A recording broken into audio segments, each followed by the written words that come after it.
you segued perfectly into my next question of like a lot of times this is and like so like as I read through your your bio sheet and things like that, Hmm. there's it's interesting that you incorporate stronger families Yeah. because when if you were just observing a lot of the buzzwords that you said that are used on social media, Hmm.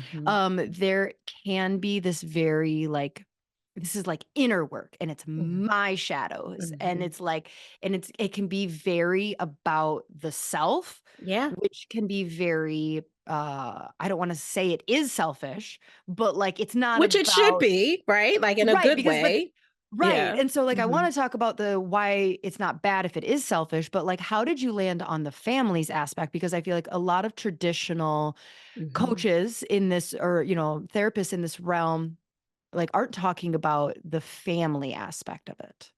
Yeah. Well, so I'm a nerd, like point blank period. Like I have a lot of math inside of me, and not just in numerical math, but a lot of mnemonics come up for me. So I have formulas for everything. Ask me how to put your underwear on. I have a formula for it. Like no. Joking, not joking. And one of the formulas for joy is literally your balance, which I define as the truth of what you truly want in this world, not just what you need, over the boundaries that you're creating to achieve that truth as reality. That is your balance, work life balance, whatever you want to describe it. That is how balance is, in my opinion, my professional expertise of 20,000 plus families over the course of my time. That is how people stay anchored to the trueness of themselves. What is your truth? My truth is I want to be a librarian. I'm really not about this software engineering life, right? Like, whatever it is. Okay. But your parents supported software engineering. That's the college that they pay for. That's the accolades that you get patted on the back, like, oh, it's so dope. You're a software engineer. Fantastic for those who want to be, but that's not your happy place. Your truth is you want to own a library and have your name on it. So let's create some boundaries around what it is you're trying to do, why you want to do it, so you can achieve that and get rid of all the other things. It's not about 50-50, 70-30 of your time and energy. So if I can help people achieve that, what I would call balance from that formula of T over B, well, now I have to add in healthy relationships because in this example of owning and working in the library, yes, that's happy for me. But at some point, I leave that library. Mhm. I wanna have some really good I happen to be female, so I wanna have some really good friendships with other women because women just it's something we do. We give to each other in a different energetic way that no matter how amazing that man is, it's just different. They Mm. can't give to you the way another sister, friend, lover, whatever, like, they just can't give it to you in that way. So I wanna make sure that I'm healthy enough to give and receive from my sister friend, whether it's a biological sister friend or not, but like I really want to be able to be healthy. But even she can't give me everything that I really want to kind of spark me and make me feel all good and tingly inside.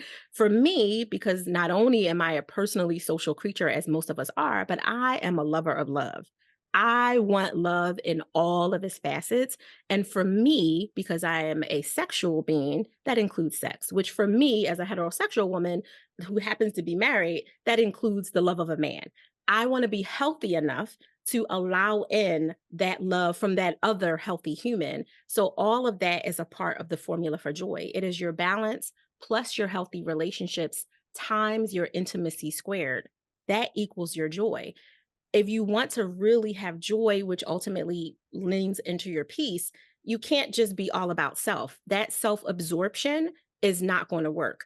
Being Mhm. intentionally selfish to do the work, to be healthy enough to allow in and to receive, right? Like, because it should be a reciprocal process. Many of us enter into friendships, platonic, as well as friendships that are not platonic with this, it's me, me, me. What are they giving me? Oh, they weren't good enough for me. They weren't nice to me. They didn't do for me. Okay, fair. That's fair. What did you do for them? What did you Right. allow them to do for you? How did you train them to appreciate you based on how you showed up versus assuming that they should just, I don't know, absorb how you want to be treated? Maybe the other person love bombed you, so now you hate gifts, but they are a gift giver. They had no idea that that's something that's a trigger for you unless you train people to that. And when we are in these kind of imbalanced states of mind, we isolate ourselves and then we get really, really hard, which allows us this kind of armor that suffocates us instead of just protecting us, which can't actually bring you joy because we are here to contribute to the world one way Mhm. or another. You're contributing to the great work that you started with, specifically in the healthcare space, like helping chiropractors who are helping people come into their body, understand their body, heal their body to do those things. And by helping them, you ripple to the patients, to their lovers, to their friends, to all the other ways.